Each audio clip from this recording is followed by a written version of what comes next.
Дуже вам дякую, Іване, Христос рождається.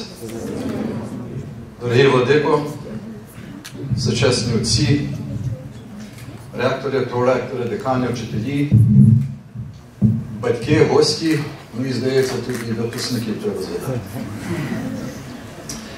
Я тут буду виступати під суворим наказом своїх двох радників, моїх дітей, висловити свої думки англійською мовою. А чому це? З якою метою, яким міркуванням? Це вже ми можемо про це поговорити пізніше. Надіюся, що буде переклад, принаймні у друкованій формі моїх слів українською мовою, що ті, які не знають, не розуміють англійською, зрозуміло, також і почули мої думки своєю рідною українською мовою. Отже, Іван мене трошки представив, я вас не знаю, ви мене не знаєте. Так, мої батьки, мій батько, власне, з Полтавської області, от бачите, прямою українською, я казав, буду говорити англійською. Переходимо на англійську. My father's from the Poltava область, село Нехороща. My mother is from Kharkiv. They survived Stalin, they survived Hitler, they escaped to the West. They also survived the forced repatriation of Soviet refugees by the NKVD and the US Army and the British Army as well after World War II. They escaped to the West not to make money, not to have a better life, but to live. Simply to live. In the United States and others who went to Canada and elsewhere in Europe, as you probably know, the Ukrainian diaspora established churches, Catholic, Orthodox, Baptist, Ukrainian schools, primarily on Saturday for half a day.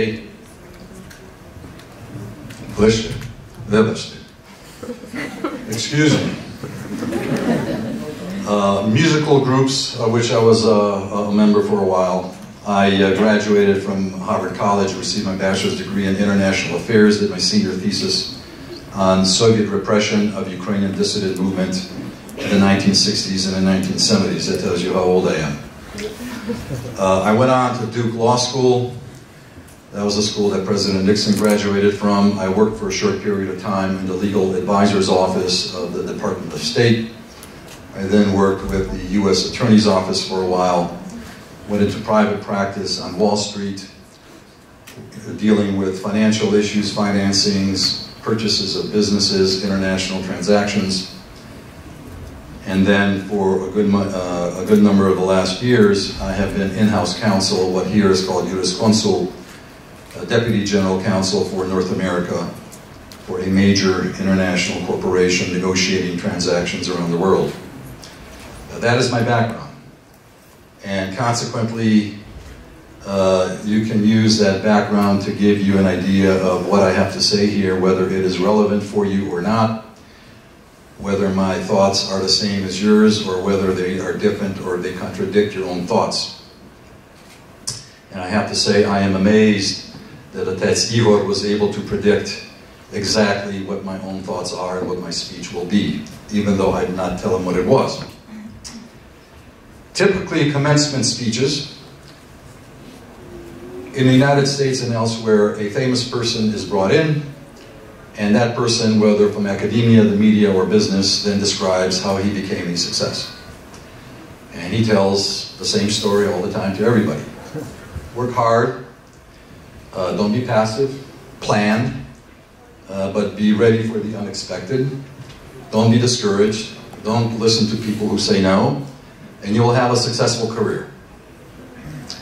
I agree with everything except the last point. A successful career does not mean a successful life. Right? A career is a tool to fund your life, but you are not identified by saying that I am a lawyer, I am a doctor, I am a professor. No, that is not you. That is what you do. You work as a lawyer, you work as a teacher. But who and what you are is much, much more than that.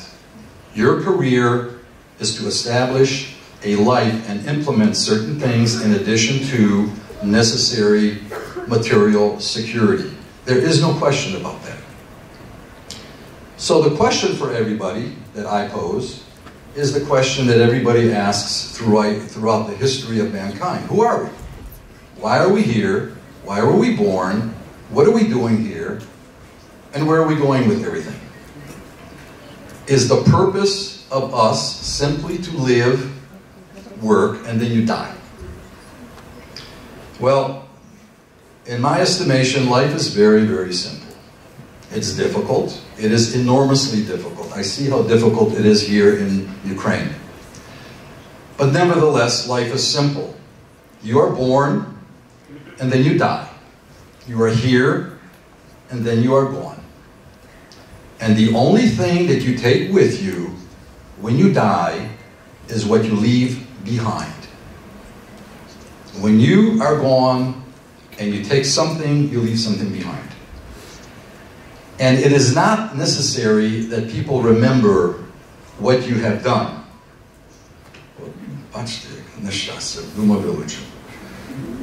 It's not important if people remember what you did, really. What is important is what you did.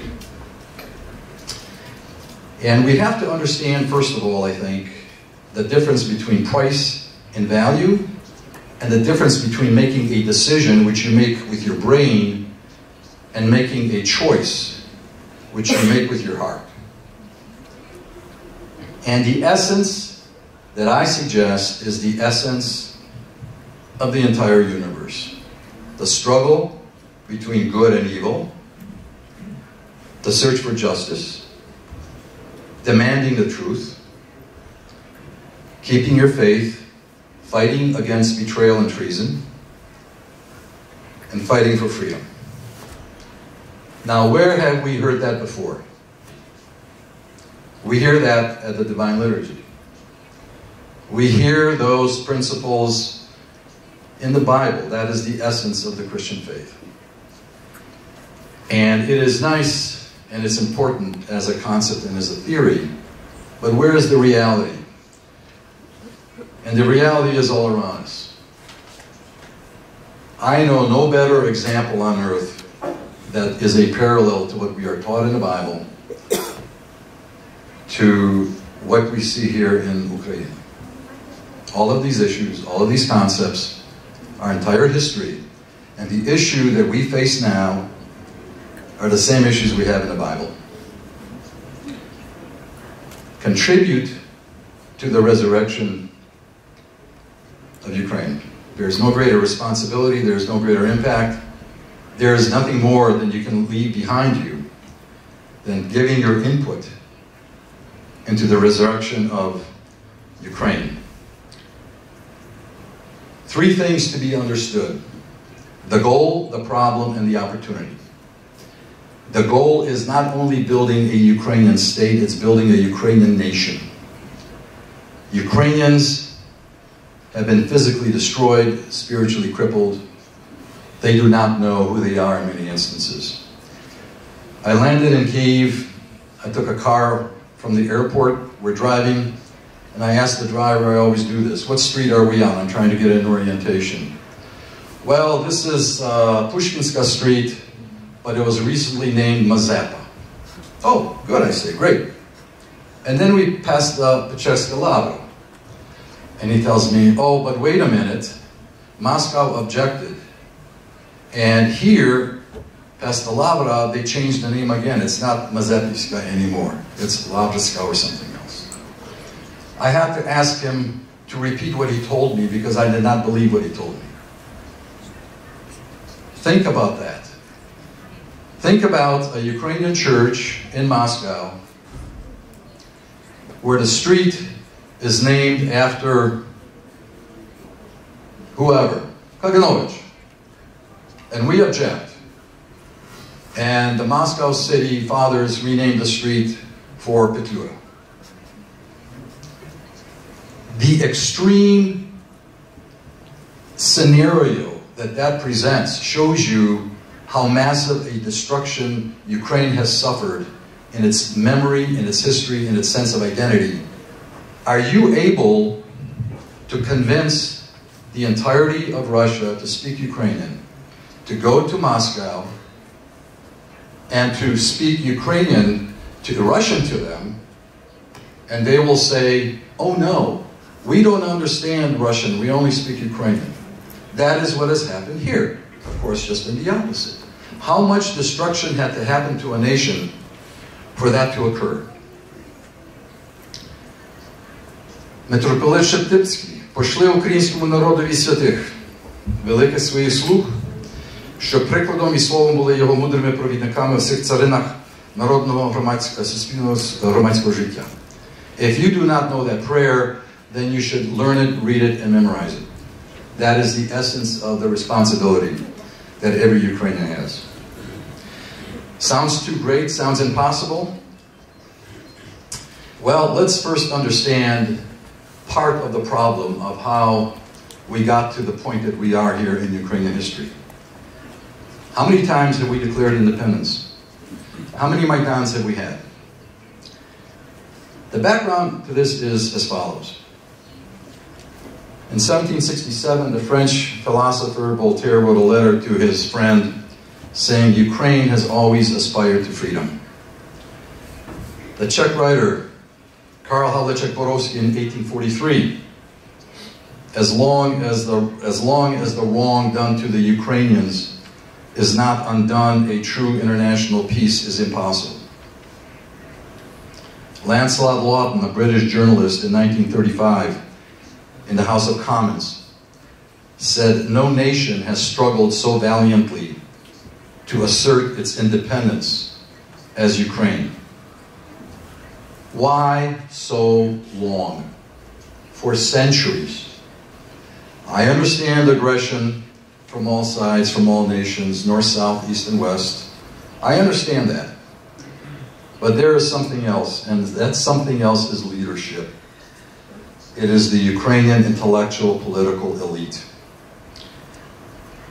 Half of our intellectual elite was eliminated periodically physically, and almost half of the rest self-destructed. When I was going to Ukrainian school, I was 9 years old, and we're being taught Kozatska Dabon. Reestrovani Kozaki. What is a Reestrovani Kozak? Somebody who served Poland. Why? He got a horse, he received a title, he received some land. Why? Well, were there registered Poles who served for Ukraine against Poland? No. Well, why not? Why did Ukrainians do this? And we did it with Poland, we did it with Russia as well. Why? Today, we have that concern. But we have another concern, which is very seductive, is to be a so-called Reestrovany Kozak, where instead of a horse, we want a car. Instead of a title, we want an iPhone. And everything that that suggests and that that represents. Don't look outside your own legacy and your own heritage for values and for your guiding light. Tell me, in the Middle Ages, where in Europe did you have a country that did not have the death penalty? Either by hanging, burning. But Yaroslav Mudry's Ruska Pravda, there was no death penalty. Think about the morality, the values of society not to have a death penalty. That is unparalleled. No country in the world that I know, particularly at those times, had that kind of judicial order. We know about Princess Anna, knowing how to write, complained that the French ate with their hands and smelled and didn't take a bath. Paul of Aleppo, news about Syria, there was a historian called Paul of Aleppo who came to Ukraine. Those who want to shorten their life by 15 years must go to the land of Muscovy. In Ukraine, I found joy, life, freedom, and civilization. We all know about Orlik's Constitution, 77 years before the United States, before Montesquieu's, the spirit of the laws. You have a treasure here of values that you have to know and you understand, and that you don't have anywhere else in any European country under the circumstances that Ukraine has suffered over the centuries.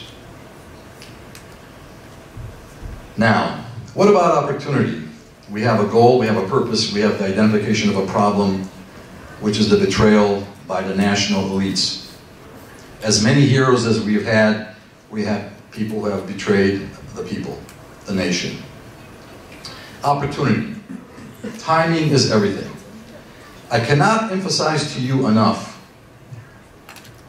how difficult it has been in the West for the diaspora, particularly in the United States, to tell people, get them to understand that there is a country like Ukraine and its significance. That has been the goal of the Ukrainian diaspora, particularly in the United States and Canada. It's a little bit easier. The Chernobyl disaster, April 26th of 1986. Time magazine, a major, well-known, respected publication in the United States, has a photograph of the Chernobyl reactor on the cover. The title underneath is Chernobyl, Russia. It's not even Chernobyl, USSR. It's Chernobyl, Russia. In 1997, there was an exhibit at the Metropolitan Museum of Art in New York, organized, ironically, by a Ukrainian woman who's a specialist, and a wonderful exhibit. The Wall Street Journal writes an editorial about the glory of Byzantium and how Christianity came to Russia. Christianity came to Russia, 1,000-year history of Christianity in Russia with Prince Vladimir. That is an example, a small drop in the bucket of the issues that we have always had. I asked that there be distributed to you, I don't know if you read it, a letter I wrote to Condoleezza Rice on December 15th, 2004. She was the National Security Advisor to President Bush. She was nominated to be the Secretary of State. I told her about the threat of Putin. I told him about his control of Ukraine, that he would destroy the international order, that he would be a threat to the United States, and that the United States better understand very, very quickly the difference between Russia and Ukraine. I did not know it at the time. Condoleezza Rice was with Putin in his dacha in Moscow. He walks into the room with Yanukovych, introduces Yanukovych to Condoleezza Rice, points with his finger to Yanukovych and says, "You see this man? Ukraine will be mine." How do I know this? Because it took 9.5 years in March of 2014 until Condoleezza Rice and the rest of the United States and the rest of the world woke up. She wrote an article in the Washington Post called, "Will America Heed the Wake-Up Call of Ukraine?" It took 9.5 years. Ukraine, unfortunately, is not on the television screens in the West. Russia is, fortunately, I have to say, because of Russia's intrusion into the Western election process. And here is the irony, and here is the moment. Because Russia is pulling a wagon into the Western awareness and Western consciousness, and in that wagon is Ukraine. And if we ever had an opportunity to wake the world up and to make a difference, a concrete difference that we have never had, it is right now, precisely for these bitter, bitter, tragic reasons. We cannot stand on the sidelines when a war is going on in eastern Ukraine and not take advantage for Ukraine's benefit to bring things to the attention of the world. Well, how do you do all that? Nobody is asking you to put on a uniform and go fight. Maybe it'll come to that. But consider this. How do you implement Metropolitan Sheptytsky's request and his prayer to the Lord? But it's addressed to you. Опікуйтеся завжди цим народом. How? Well, maybe you are starting to get a bit of an idea that my talk right now is not a commencement address. What I am saying right now is an introduction to a different commencement address that was written many years ago. I hope you recognize it. І живим, і мертвим, і ненародженим. Read Shevchenko. He begins his послання with a parallel between the Bible and Ukraine. If you don't love God, you don't love your brother.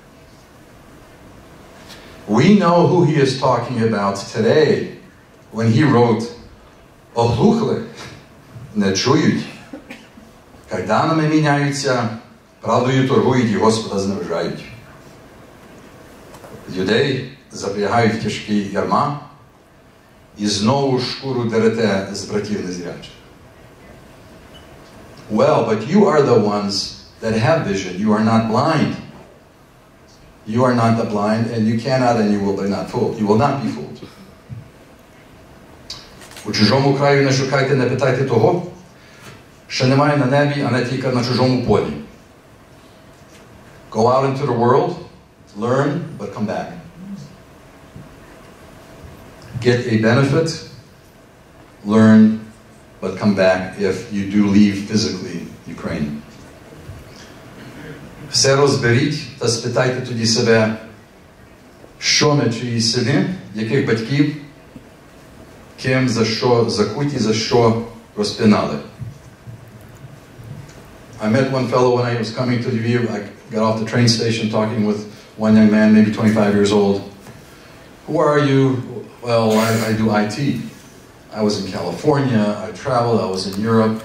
I told him exactly what I told you right now in my trip about Pushkinska Vulitsa, Mazeppa.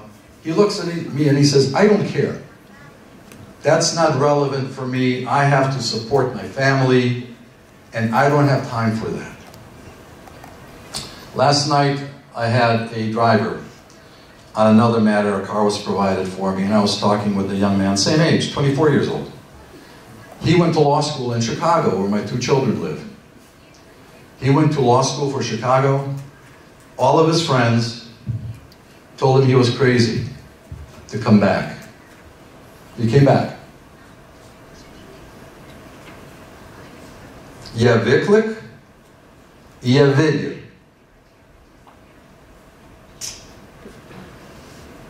Do you have to do big things? No. If you become president. Personally, I hope we have a woman as a president. Okay? Small things. One of the most memorable moments I had when I came, this was my first time in Lviv in the fall. On the first day of the forum, I walk out the door, and across, past the church, I see an elderly lady walking, very poorly dressed. And I come up to her, and I introduce myself. I ask her, how are you? Who are you? And she looks at me, and she says, Bozya mene ljube. She did not say Bog. She did not say Gospodь. And she was so happy that she was alive. And she said, I can still walk. You see, I can walk. I don't have to lie down. I'm an orphan. I have had nobody. Sometimes, that's all you have to do. That's all you have to do. There's a story about Benjamin Franklin. This is not a good parallel, but there is some benefit from this. Benjamin Franklin was a key figure in the American Revolution in the writing of the Constitution, Declaration of Independence. He was very innovative, and a person came up to him asking for help, financial help. He was poor. Benjamin Franklin gave him a loan. A year later, the person comes back to repay the loan. Benjamin Franklin says, no, you keep that money, and when somebody comes to you for a loan or for assistance, you give him that money as a loan, and you tell him not to come back to pay it back. but himself meant to help somebody else. And that way, said Benjamin Franklin, my assistance to you right now will be multiplied into the future. And sometimes all you have to do is say hello,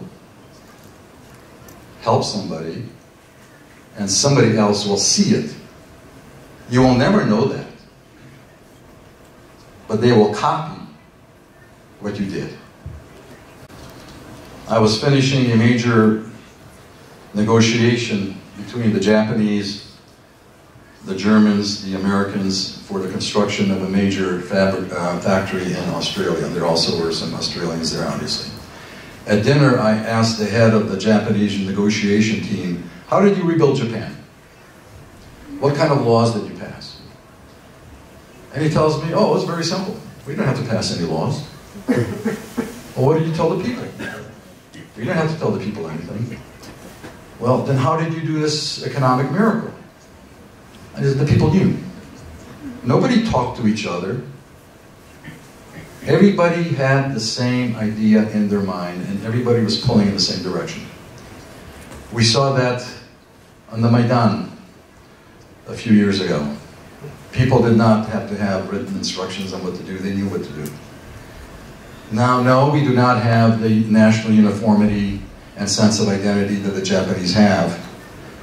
But I firmly believe that if all of us individually do what we have to do, that eventually more and more of us will copy that behavior. The most important thing, though, is perhaps this. Winston Churchill said once famously, never give up, never surrender, never, never, ever surrender. And leave behind what you will take with you when you die. Leave behind a trace of your existence here. And become the elites, not the elite that ignored the people and that Shevchenko condemned in his Poslania, but be the elite that perhaps some future Shevchenko will write about as the elite that stood with the people.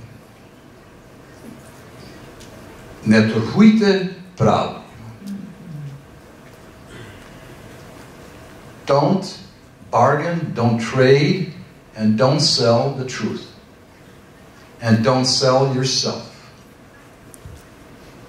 Будьте сторожами, захисниками України, віри, ділом, словом своїм, а найважніше – своїм щоденним прикладом. Оце я вам дуже-дуже дякую. Щасливо.